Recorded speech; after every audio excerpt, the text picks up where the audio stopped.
Assalamualaikum warahmatullahi wabarakatuh. Eh, Bertemu lagi dengan saya dalam kuliah teori-teori dalam hukum, dalam ilmu hukum. Sebelumnya kita sudah membahas tentang teori hukum alam, tentang teori hukum alam dan teori hukum positif atau mazhab hukum alam dan mazhab hukum positif. Nah, hari ini kita akan coba membahas tentang mazhab hukum yang ketiga, yaitu mazhab utilitarianisme. Mazhab hukum ini itu dipopulerkan oleh salah seorang pakar hukum dari Inggris, namanya Jeremy Bentham. Dia hidup tahun abad 17 sampai awal abad 18. Nah, kata utilitarianisme sendiri itu bermakna berguna. Jadi tujuan hukum yang dimaksudkan oleh mazhab utilitarianisme itu adalah hukum untuk kemanfaatan. Jadi dalam mazhab utilitarianisme, hukum itu adalah hukum yang baik, adalah hukum yang dapat memberikan kebahagiaan kepada manusia sebanyak-banyaknya. Tidak peduli hukum itu baik atau tidak, adil tidaknya suatu hukum, bukan tidak peduli, tidak mempermasalahkan baik atau tidaknya suatu hukum, tapi yang paling penting adalah hukum itu memberikan kebahagiaan kepada manusia. Nah, Bentham sendiri sebagai pelopor teori ini itu percaya bahwa hukum itu harus dibuat seberguna mungkin, sebermanfaat mungkin. Hal itu didasarkan oleh karena bagi dia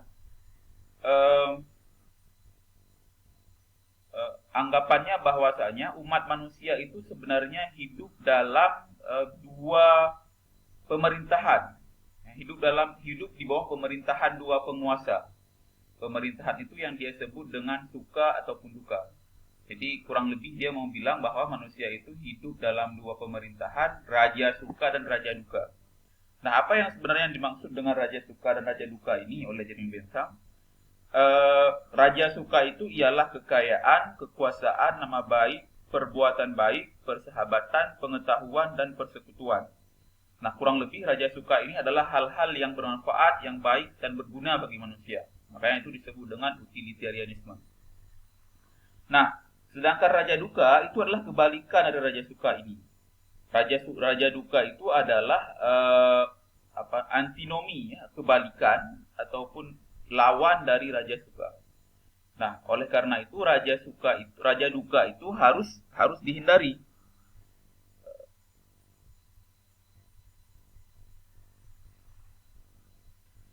Sehingga bagi manusia itu, karena semua manusia ingin hidup dalam suasana suka dan menghindari suasana duka, manusia itu inginnya ialah manusia itu cenderung ingin menambah kesenangan agar hidupnya lebih berguna, lebih bermanfaat. Nah, oleh karena itu kemudian dalam pandangan Bentham, hukum yang baik itu adalah hukum yang memenuhi prinsip keadilan, yang memenuhi prinsip memaksimalkan kebahagiaan dan meminimalkan rasa sakit dalam masyarakat. Ini meminimalkan rasa sakit dalam masyarakat.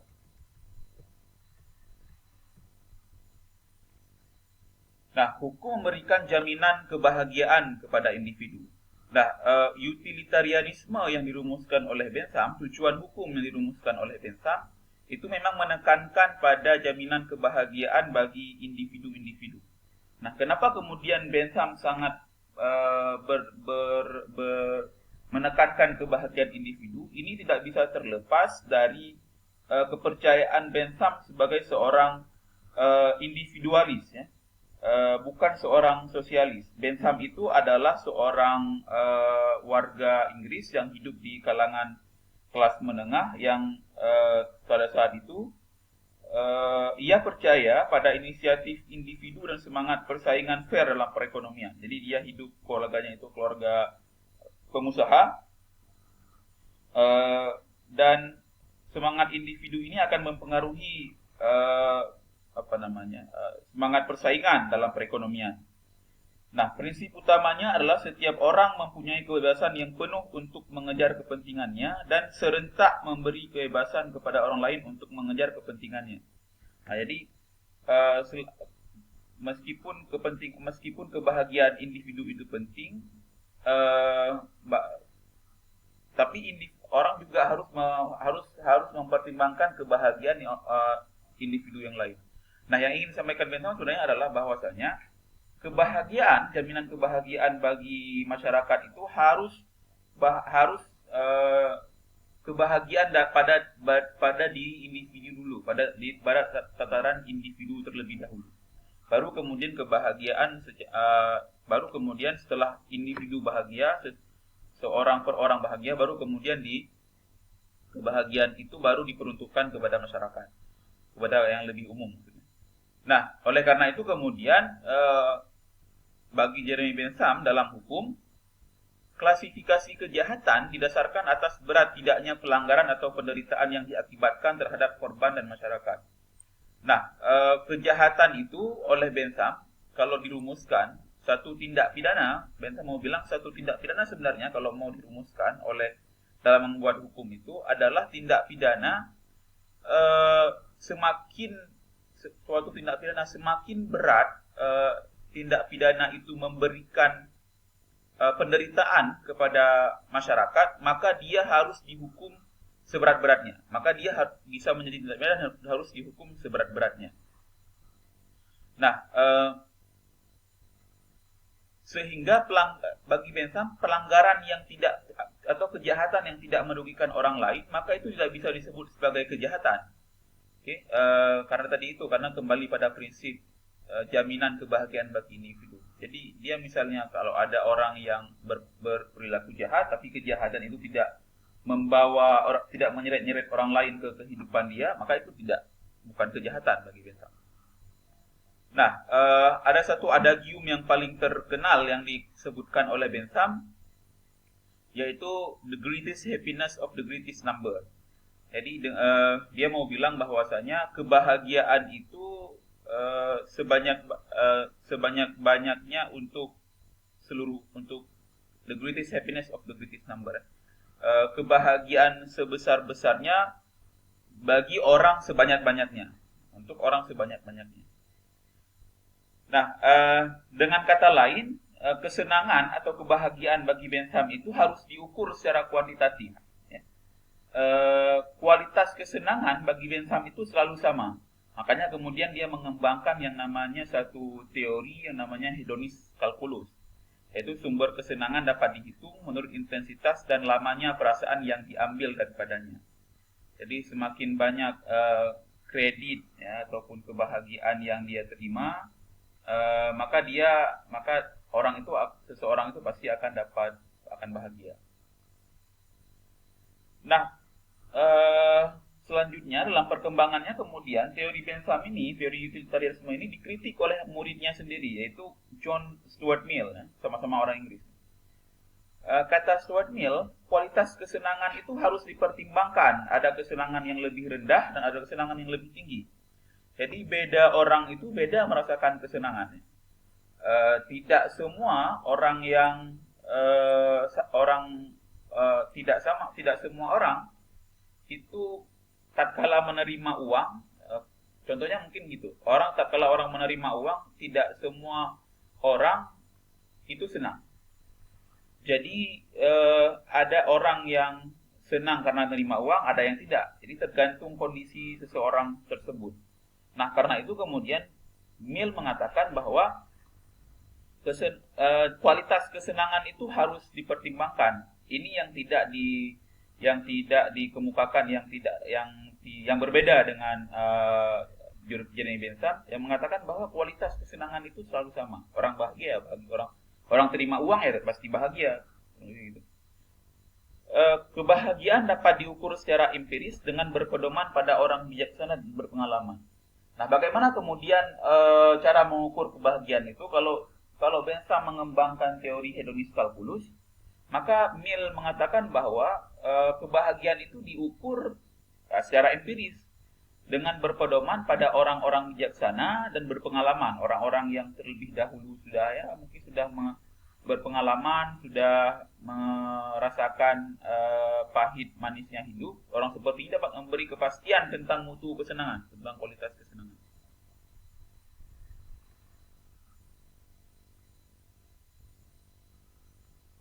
Nah, karena itu kemudian Mill mengatakan bahwa kebahagiaan semua orang yang terlibat dalam suatu kejadian itu harus diperhitungkan juga. Jadi misalnya ada raja dan bawahan, itu harus diperlakukan sama. Kebahagiaan satu orang itu tidak pernah boleh dianggap lebih penting daripada kebahagiaan semua orang lain. Nah, jadi kata Mill, kata John Stuart Mill,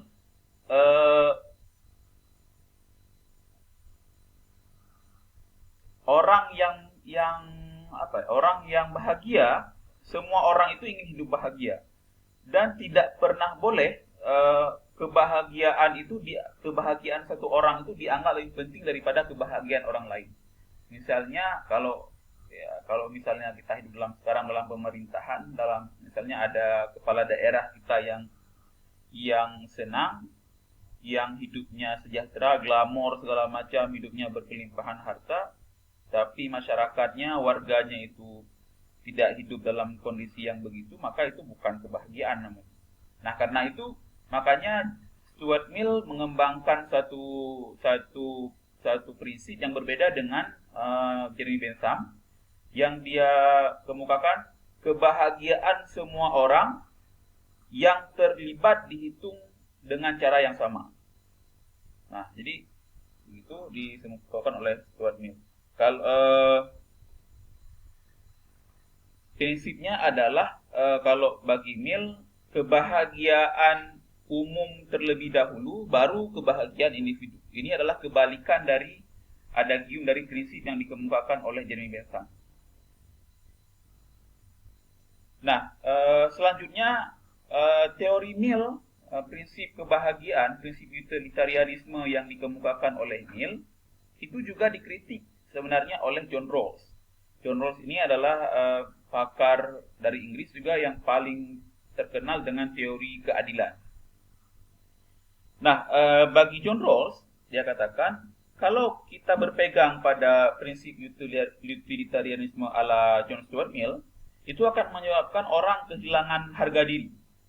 Boleh saja orang diminta berkorban demi kepentingan umum, tetapi tidak dapat dibenarkan bahwa pengorbanan tersebut pertama-tama diminta dari orang yang kurang beruntung dalam masyarakat.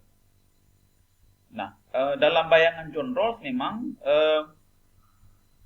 karena selalu ada ketimpangan dalam masyarakat, ya. Karena selalu ada ketimpangan masyarakat, maka tidak boleh ada yang bisa berkorban, yang boleh berkorban.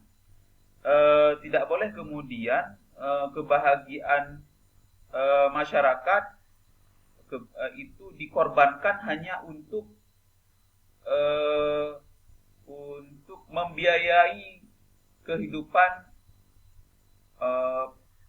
orang-orang elit.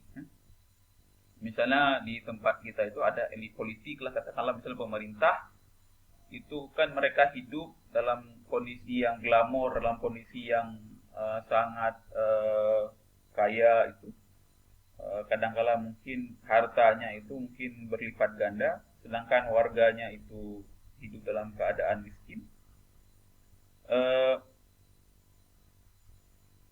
Menurut Rawls, dia bilang tidak boleh orang itu diminta berkorban demi kepentingan umum. Nggak boleh si miskin ini dikorbankan, diminta untuk berkorban untuk kepentingan orang kaya. Nah, karena kenapa? Karena memang tidak semua orang itu hidup dalam kondisi yang sama, dalam kondisi yang sejahtera, yang bahagia dengan kondisi yang sama. Nah, karena itu kemudian Mill mengatakan keadilan justru terletak pada kepemihakan yang proporsional. Karenanya hukum sebagai salah satu unsur kesenangan masyarakat harus pada dua prinsip, yaitu kebebasan akses pada masyarakat dan prinsip perbedaan